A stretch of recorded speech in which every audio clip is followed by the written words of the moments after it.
কোনো রাজনৈতিক মঞ্চে বিশেষ অতিথি হিসেবে বক্তব্য রাখা নয়, এবার দর্শক আসনে প্রধানমন্ত্রী নরেন্দ্র মোদী। পার্লামেন্টে দ্য সবরমতী রিপোর্ট দেখলেন নরেন্দ্র মোদী। শুধু প্রধানমন্ত্রী নন, উপস্থিত ছিলেন কেন্দ্রীয় স্বরাষ্ট্রমন্ত্রী অমিত শাহ, প্রতিরক্ষামন্ত্রী রাজনাথ সিং, বিজেপির সর্বভারতীয় সভাপতি জেপি নাড্ডা সহ এনডিএর সাংসদেরা। সোমবার সিনেমা দেখার পরই সিনেমার প্রশংসা করে সোশ্যাল মিডিয়ায় পোস্ট করেন প্রধানমন্ত্রী। দর্শক আসনে প্রধানমন্ত্রী মোদী। আজ কোনো রাজনীতির কচকচানি নয়, বিশ্ব নেতার সঙ্গে আলোচনার মঞ্চও নয়। আজও মোদীকে তাড়িয়ে বেড়াচ্ছে 22 বছর আগে সেই ভয়ঙ্কর স্মৃতি, যা সিনেমার মাধ্যমে তুলে ধরা হয়েছে দ্য সবরমতী রিপোর্টে। সোমবার পার্লামেন্টে ছিল সিনেমার স্পেশাল স্ক্রিনিং। সংসদের বালযোগী প্রেক্ষাগৃহে বেলা 4টে নাগাদ সিনেমাটি দেখলেন প্রধানমন্ত্রী নরেন্দ্র মোদী। উপস্থিত ছিলেন কেন্দ্রীয় স্বরাষ্ট্রমন্ত্রী অমিত শাহ, প্রতিরক্ষামন্ত্রী রাজনাথ সিং, স্বাস্থ্যমন্ত্রী জেপি নাড্ডা সহ বহু কেন্দ্রীয় মন্ত্রী। 2002-এর 27শে ফেব্রুয়ারি ঠিক কি হয়েছিল? সবরমতী এক্সপ্রেসে হামলা করা হয়। হামলা চালায় প্রায় 3000 উত্তেজিত জনতা।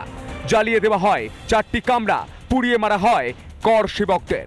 মৃত 59-এর বেশি, যাদের মধ্যে 27 জন মহিলা, 10 জন শিশু। 2022-এর ভয়ঙ্কর গোদ্রাকাণ্ড, যা হয়তো মনে পড়লে আজও শিউরে ওঠেন অনেকেই।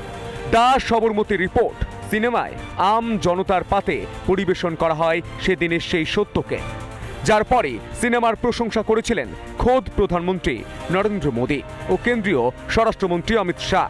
সোমবার সিনেমা দেখার পরেই সিনেমার প্রশংসা করে সোশ্যাল মিডিয়ায় পোস্ট করেন প্রধানমন্ত্রী।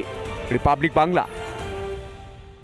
বাংলাদেশের বর্তমান পরিস্থিতি যথেষ্টই উদ্বেগজনক। সীমান্তে চলছে কড়া নজরদারি। উত্তরবঙ্গের সীমান্তেও বাড়ানো হয়েছে নিরাপত্তা। অনুপ্রবেশ রুখতে অতন্ত্র প্রহরীর ভূমিকায় বিএসএফ।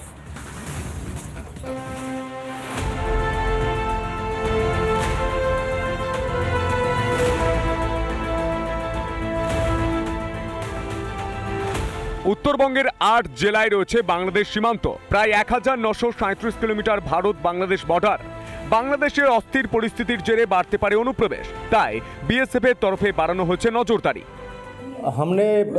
हमने काफ़ी अपने जवानों को हम ब्रीफ कर रहे हैं। हमने काफ़ी टेक्नोलॉजिकल सॉल्यूशंस बॉर्डर पे लगाए हैं और विभिन्न प्रकार के यंत्र हैं हमारे पास, जिनसे हम बॉर्डर की बहुत अच्छी तरह से अंतर्राष्ट्रीय सीमा की निगरानी कर रहे हैं। অত্যাধুনিক নাইট ভিশন বাইনোকুলার দিয়ে কিন্তু ইতিমধ্যে কাঁটাতার সংলগ্ন এলাকাতে নজরদারি চালানো হচ্ছে বিএসএফ এর পক্ষ থেকে। এই কাঁটাতার ঘিরে যাতে কোনো রকম অনুপ্রবেশের ঘটনা না ঘটতে পারে, সেদিকেও কিন্তু নজর রাখা হচ্ছে। মোতায়েন অতিরিক্ত BSF, thermal camera, night vision camera, CC camera ও ড্রোন ক্যামেরার মাধ্যমে চলছে নজরদারি। সীমান্তে পারাপারে বসানো হয়েছে biometric machine. There is a pressure of minority communities on the international border. They are trying to come, but BSF is professionally stopping them as per the policy of the government of India. কাঁটাতারবিহীন এলাকাগুলি শীঘ্রই কাঁটাতার দিয়ে ঘিরে ফেলা হবে বলে জানান Suryakanta Sharma. Republic Bangla. আর এদিকে বাংলাদেশের সংখ্যালঘুদের ওপর লাগামহীন অকথ্য অত্যাচার। গ্রেফতার চিন্ময় কৃষ্ণ প্রভু সহ একাধিক ইসকন ভক্ত। সনাতনীদের প্রতি অত্যাচারের বিরুদ্ধে বিক্ষোভ এপার বাংলাতে। চিন্ময় কৃষ্ণ প্রভুর গ্রেপ্তারির প্রতিবাদ জলপাইগুড়িতে। আজ জলপাইগুড়িতে এখানে হিন্দু জাগরণ মঞ্চ যারা রয়েছেন, বিশ্ব হিন্দু পরিষদ রয়েছেন, তারা প্রত্যেকেই কিন্তু রাস্তায় বসে, জেলা শাসকের দপ্তরের সামনে রাস্তায় বসে তারা কিন্তু এখানে নাম কীর্তন করছেন। কেন নাম কীর্তন করছেন? যে নাম কীর্তন কৃষ্ণ নামে নাকি অশুভ শক্তি পালিয়ে যায়। চিন্ময় প্রভুর মুক্তির দাবিতে কোচবিহারের চ্যাংরাবান্ধায় হাতে পোস্টার নিয়ে বিক্ষোভ মিছিল। বাংলাদেশে অত্যাচারিত সংখ্যালঘুরা আর তারই প্রতিবাদে গঙ্গারামপুরে মিছিল। বাংলাদেশের শান্তি কামনা করে নবদ্বীপের সংকীর্তন মিছিল সনাতনীদের। চিন্ময় প্রভুর মুক্তি না হলে বৃহত্তর আন্দোলনের হুঁশিয়ারি। বাংলাদেশে হিন্দুদের ওপর অত্যাচারের প্রতিবাদে কাকদ্বীপে সনাতনীদের মিছিল। পোস্টার, ঝান্ডা হাতে উলুধ্বনি দিয়ে মিছিল সনাতনীদের। রিপাবলিক বাংলা। আর অন্যদিকে বাংলাদেশ ইস্যুতে ফের একবার রাজ্যের অবস্থান স্পষ্ট করলেন মুখ্যমন্ত্রী। কেন্দ্রের দিকেই বল ঠেললেন মমতা বন্দ্যোপাধ্যায়, এমনকি বাংলাদেশের শান্তি সেনা পাঠানোর অনুরোধ। রাষ্ট্রসংঘকে অনুরোধ জানাতে কেন্দ্রের কাছে আর্জি জানিয়েছেন মুখ্যমন্ত্রী।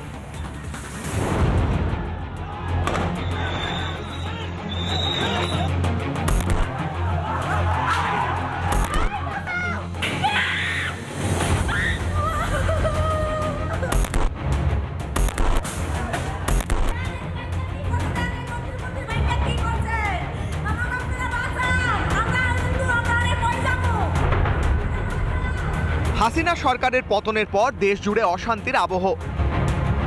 জ্বলছে বাংলাদেশ, চলছে হিন্দু নিধন যজ্ঞ। প্রতিবাদে গর্জে উঠেছে হিন্দুরা।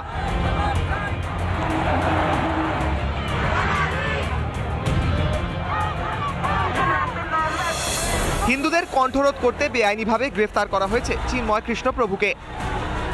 চিন্ময় প্রভুর গ্রেফতারে বিশ্ব জুড়ে উঠেছে প্রতিবাদের ঝড়।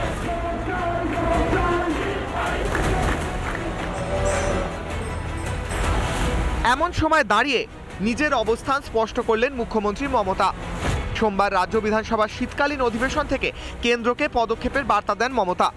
স্পষ্ট জানান, আমাদের প্রস্তাব কেন্দ্র রাষ্ট্রপুঞ্জের কাছে বাংলাদেশের শান্তি সেনা পাঠানোর আর্জি জানাক।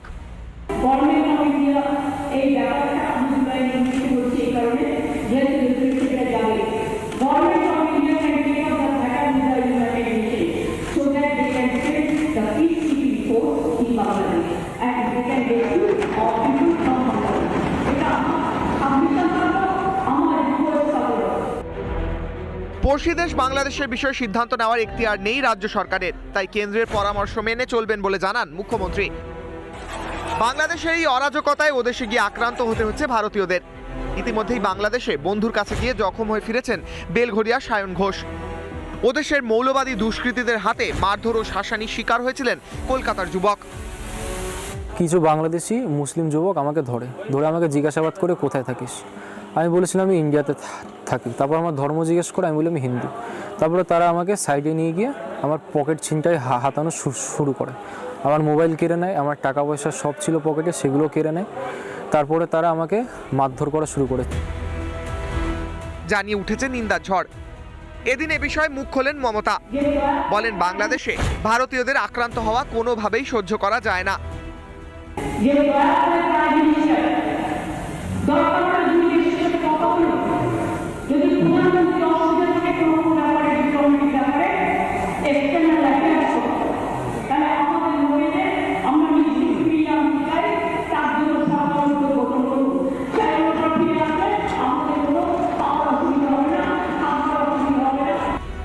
জানিয়ে কটাক্ষ করতে ছাড়েনি রাজ্যের বিরোধী দলনেতা।